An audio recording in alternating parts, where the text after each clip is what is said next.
जितना बड़ा करप्ट है वो उतनी ज्यादा मादी नेमतों के अंदर मालामाल है। भाई ट्रंप जितना नेमतों में है आप तो नहीं हो। दुनिया की लिस्ट निकालिए जो दुनिया के सबसे ज्यादा अमीर तरीन लोग हैं, जिनके घर, जिनकी गाड़ियां, आसाइशें।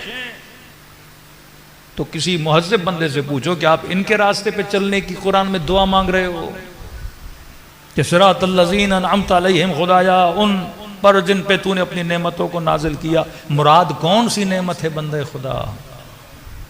ये नेमत तो कारून को भी मिली, वो मालदार था। नेमत फिरौन को भी मिली कि साहिब हुकूमत था। कि आज के हाकिम, आज का मालदार बड़े नाज से कहता है मैं अल्लाह की नेमत पर हूं। वो तो इज्जु मन तशा व तुज़िल्लु मन तशा, कि अल्लाह की मर्जी, जिसे चाहे इज्जत दे, जिसे चाहे जिल्लत दे। वो इज्जत किसे समझ रहा है? माल को। वो इज्जत किसे समझ रहा है? हुकूमत को। कि कोई एमपी, एमएनए और सेनेटर बनेगा, अल्लाह की दी हुई इज्जत है भाई, अल्लाह की नहीं है, किसी और ने तुझे दी है खैरात के अंदर। इज्जत हुकूमत का नाम नहीं, नेमत नेमत मादी का नाम नहीं। कि हर मुसलमान दिन में 10 मरतबा ये दुआ मांगता है, इहदिनस सिरातल मुस्तकीम सिरातल लज़ीना अनअमता अलैहिम, ऐ खुदा मुझे नेमत वालों के रास्ते पे चला। अरे ये कौन सी नेमत है? तो ये नेमत नेमत मादी नहीं, ये नेमत नेमत मानवी है। ये वो नेमत है जो खुदा ने ज़ैनब को जिंदान शाम में मुसल्ले इबादत पे अता की हुई थी। वो ये नेमत है जो अंधेरी रातों में अली मुसल्ला बिछाते थे। नेमत इबादत, मारिफत की नेमत। और कहा कि निशानी यह है गैरिल मग़ज़ूब अलैहिम, ये जो नेमत वाले हैं इन पे मैं खुदा कभी गजबनाक नहीं होता। फिरौन साहिब नेमत लेकिन शामिल गजब खुदा हुआ। अगर गजब न होता तो अल्लाह उसे डूब के मौत न देता।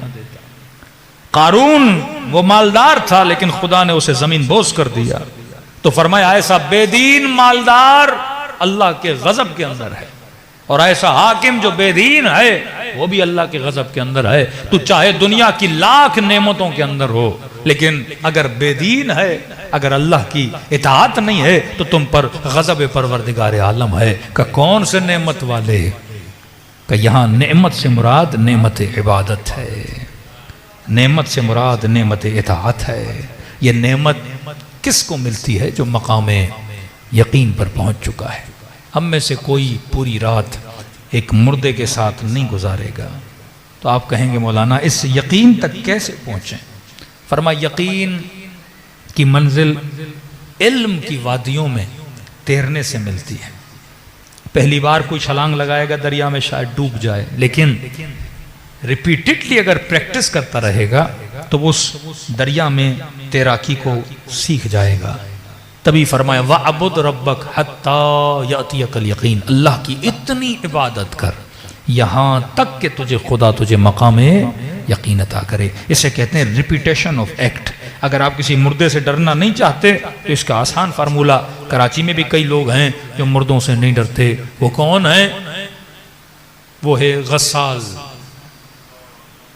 मुर्दशूर, जिसका काम मुर्दों को धोना है। उसको बोलो कि किसी मोमिन का इंतकाल हुआ, रात के 2 बजे भी आएगा, मुर्दा धो के जाएगा। ये नहीं बोलेगा 4 लोग मेरे सपोर्ट में खड़े हो जाएं कि मुझे डर लगता है। नहीं, रात के 2 बजे, 3 बजे, 4 बजे 10 मुर्दे भी हों, वो शायद वहीं धो के साथ में कुर्सी पे बैठ के अपनी थकावट को भी दूर कर दे। भूख लगे तो साइड में जाके खाना भी खा ले। अरे ये मुर्दे से क्यों नहीं डरता? का क्योंकि हत्ता इसने इतनी मर्तबा धोया है, इसे यकीन हो गया कि कोई मुर्दा उठने वाला नहीं है। रिपीटेडली जब कोई अमल करते हो तो यकीन मिलता है। तो हर मोमिन को चाहिए 2-3 मर्तबा ये कार खैर करे, किसी मोमिन को गुस्ल दे, ताकि सवाब भी मिले और इस यकीन पे पहुंचे कि हर किसी ने मरना है और मुर्दा कभी नुकसान नहीं देता।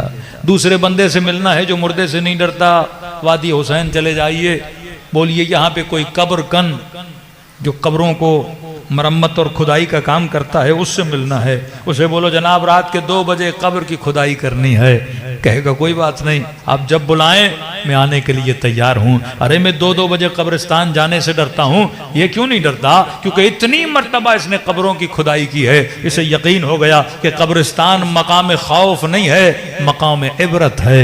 कब्रिस्तानों से डरा नहीं जाता, कब्रिस्तानों से इबरत हासिल की जाती है। इसी तरह हम में से 90% लोग मौत से डरते हैं, क्योंकि मौत हमारे लिए खौफ बना हुआ है। लेकिन यहाँ पे मौला अली बार बार बिशारत दे रहे हैं कि मोमिन मौत, मोमिन के लिए मौत नहीं, अली की ज़ियारत का पैगाम है, महबूब की मुलाकात का पैगाम है, माशूक की मुलाकात का पैगाम है। जिस रब के लिए इतने सजदे किए, जिस रब के लिए रोजे रखे, जिस रब के लिए इबादतें की, जिस खुदा के लिए सब्र किया, कभी जबान पर कंट्रोल किया, कभी आंखों पे कंट्रोल किया, कभी हराम की ऑफर को ठुकरा दिया, कभी रिश्तेदारों से दूर हो गए क्योंकि अल्लाह की इताअत कर रहे थे, लोगों ने तुम्हें दुत्कारा क्योंकि अल्लाह की इताअत कर रहे थे, कभी मौला हुसैन पे गिरिया किया, कभी ज़ियारत हुसैन के लिए गए, कभी उमरा हज करने के लिए गए। अरे अब तो फल का वक्त है, अब तो महबूब की मुलाकात का वक्त है कि 70 साल जिसकी मुलाकात के लिए भटक रहे थे, मौत पैगाम लेकर आ रही है, आ जाओ खुदा से मुलाकात करने के लिए आ जाओ। कब मौला हुसैन के चेहरे पे खुशी आई? जब मौला गोदी कत्लगाह के अंदर थे। कब अमीरुल मोमिनीन ने कहा कि अली आज कामयाब हुए? जब मौला के सर पे जरबत लगी तो फरमाया मोमिन के लिए फर्क नहीं कि मौत इसके